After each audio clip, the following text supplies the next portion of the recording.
আজকে বিদ্যা দেবীর আরাধনা হচ্ছে। আমি প্রথমে স্মরণ করতে চাই যিনি বলেছিলেন যে শিক্ষা চাই, শিক্ষা চাই, শিক্ষা মাত্র চাই, শিক্ষা ছাড়া এ জাতির অন্য গতি নাই। এই কথাটা বলেছিলেন শ্রী শ্রী গুরুচাঁদ ঠাকুর। এমন সময় বলেছিলেন যখন আমাদের সমাজে শিক্ষার হার ছিল শূন্যের কোঠায়। আজকের থেকে প্রায় 150 বছর আগে এই কথাটা বলেছিলেন তিনি। 1880 সালে উনি প্রথম এই কথাটা বলে জয়যাত্রা শুরু করেন। বলেছিলেন এই কারণে যে এই যে আমাদের জীবনে যত বঞ্চনা তখন ছিল, আমাদের তখন কোনো অধিকার ছিল না, আমাদের তখন অস্পৃশ্য করে রাখা হয়েছিল। উনি দূরদর্শী ছিলেন, যে কারণে আমরা ওনাকে ভগবান বলি। কত দূরদর্শী ছিলেন দেখেন, একটু যদি খেয়াল করে শুনেন, মা বৌদিরা একটু একটা মিনিট আমি সময় নেবো, সত্যি আমি বেশি সময় নেবো না, আমি শুধু এই বাণীর মর্ম বলে আমি চলে যাব। সেটা হচ্ছে উনি বুঝেছিলেন যে আমাদের এই অস্পৃশ্যতার অবসান, আমাদের এই বঞ্চনার অবসান হবে যদি আমরা জ্ঞান অর্জন করতে পারি, শিক্ষা অর্জন করতে পারি।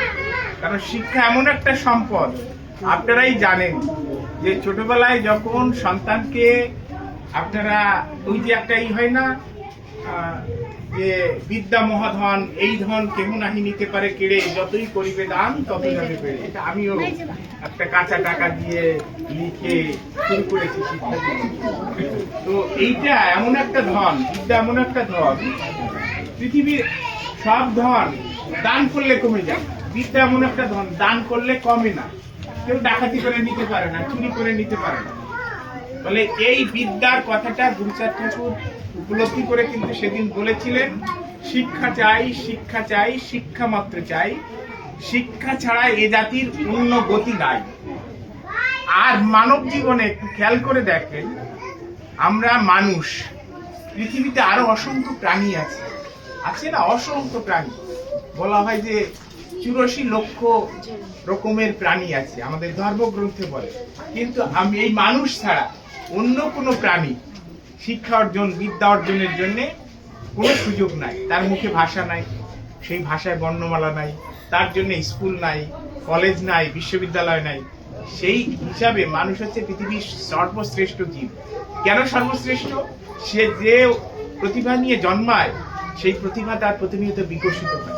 জন্মের পরে মার কাছ থেকে, পাড়া প্রতিবেশীর কাছ থেকে সে ভাষা শেখে, সে জ্ঞান বুদ্ধি শেখে, মানে ন্যায় বোধ শেখে, সে কোনটা ন্যায় কোনটা অন্যায়, কে গুরুজন, কার কথা মানতে হবে, করতে হবে, এটা শেখে। শিখে শিখে সে অনেক বড় হয়। এই পৃথিবীতে এই মানুষই বিজ্ঞানী হয়, এই মানুষই রাষ্ট্র পরিচালনা করে, এই মানুষই অর্থনীতিবিদ হয়, দার্শনিক হয়, রবীন্দ্রনাথের মতন কবি হয়। কবি হতে পারে কেন? তারা জ্ঞান অর্জন করে এমন একটা জায়গায় যায়, সেই জায়গার থেকে তারা পৃথিবীতে আলো ছড়ায়। বলে এই যে সন্তানরা আছে আমাদের সামনে, এই সন্তানদের যদি আপনি বিদ্যা অর্জন করাতে পারেন, অন্য সম্পদ, হ্যাঁ অন্য সম্পদের দরকার আছে, কিন্তু অন্য সম্পদ কিন্তু হারিয়ে যেতে পারে। এই রাষ্ট্র একটা ডিক্রি জারি করে আপনার সম্পদ নিয়ে নিতে পারে, কিন্তু আপনার বিদ্যাটা নিতে পারবে না। বলা হয় না যে রাজা হচ্ছে স্বদেশে পূজা পায়, স্বদেশে পূজ্যতে রাজা, বিদ্যান সর্বত্র পূজ্যতে।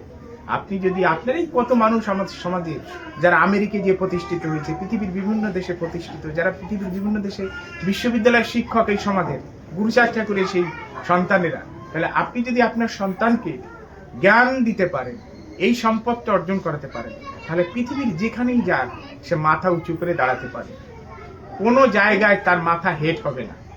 ফলে আমাদের একমাত্র লক্ষ্য হওয়া উচিত, বাংলাদেশে বিশেষ করে, বাংলাদেশে আমরা সংখ্যালঘু, আমরা আর কখনো সংখ্যা দিয়ে বাংলাদেশকে ডমিনেট করতে পারবো না। এই যে নির্বাচন হচ্ছে, আমরা হয়তো 10% মানুষ, আমরা কি বলতে পারি যে আমরাই রাষ্ট্র ক্ষমতায় যাব? বলতে পারি না।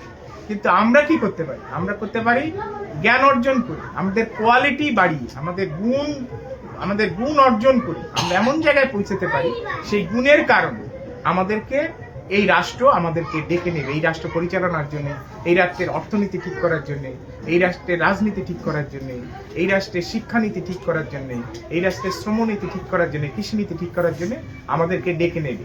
যখন দেখবে আমরা জ্ঞান অর্জন করে এমন একটা জায়গায় পৌঁছেছি যে তার কোনো তুলনা নাই, বলে আমরা আর সংখ্যা দিয়ে এই রাষ্ট্রকে প্রভাবিত করতে পারবো না, আমরা আমাদের গুণ বৃদ্ধি করে জ্ঞান অর্জন করে এই রাষ্ট্রকে প্রভাবিত করতে পারব। ফলে শিক্ষা চাই, শিক্ষা চাই, শিক্ষা মাত্র চাই, শিক্ষা ছাড়া এ জাতির অন্য গতি নাই। এই কথাটা কত কত মানে সঠিক, মূল্যবান, সেই কথাটা নিজেরা মাথায় রাখবেন, আপনারা মায়েরা মাথায় রাখবেন। সেই কথাটা সন্তানদেরকেও আস্তে আস্তে বুঝাবেন, সন্তানকেও বুঝাবেন। আর মায়েদের বলি এই কারণে যে প্রকৃতপক্ষে সন্তান মানুষ করে মায়েরা। আপনারা গর্ভে ধারণ করছেন 280 দিন, এই সন্তান আপনার গর্ভে ছিল। ওই সন্তান গর্ভে থাকা অবস্থায় আপনি যখন ঘুম ভাঙছে, ওই সন্তানের ঘুম ভাঙছে। আপনি যখন হেসেছেন, সন্তান হেসেছে। আপনি যখন কেঁদেছেন, সন্তান কেঁদেছে। আপনি যখন ঘুমিয়ে পড়েছেন, সন্তান ঘুমিয়ে পড়েছে।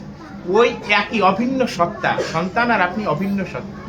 আর সন্তানের কোনো বিপদ হলে আগে মা বুঝতে পারে। কেন বুঝতে পারে?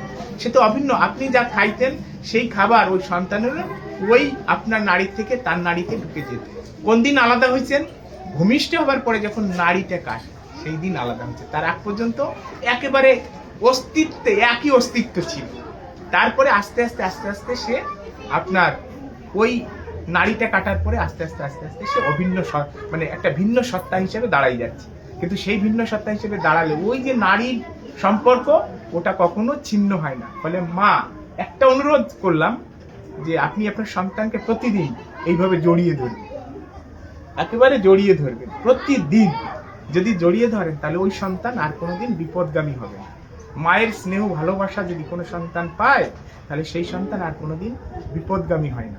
অনুরোধ এইটুকুই যে ওই সন্তান আপনি পৃথিবীতে এনেছেন, আপনি ভূমিষ্ঠ করেছেন, নাড়ি কাটার পরে সে আলাদা হয়েছে বটে, কিন্তু আপনার সাথে একটা অভিন্ন আত্মার বন্ধনে সে আবদ্ধ আছে। ফলে আপনি যদি মনে প্রাণে চান আপনার সন্তান বড় হবে, আমার মা তো আমাকে খেয়ে না খেয়ে মানুষ করেছে, তাই আজকে এই সমাজের কাজ করতে পারতেছি।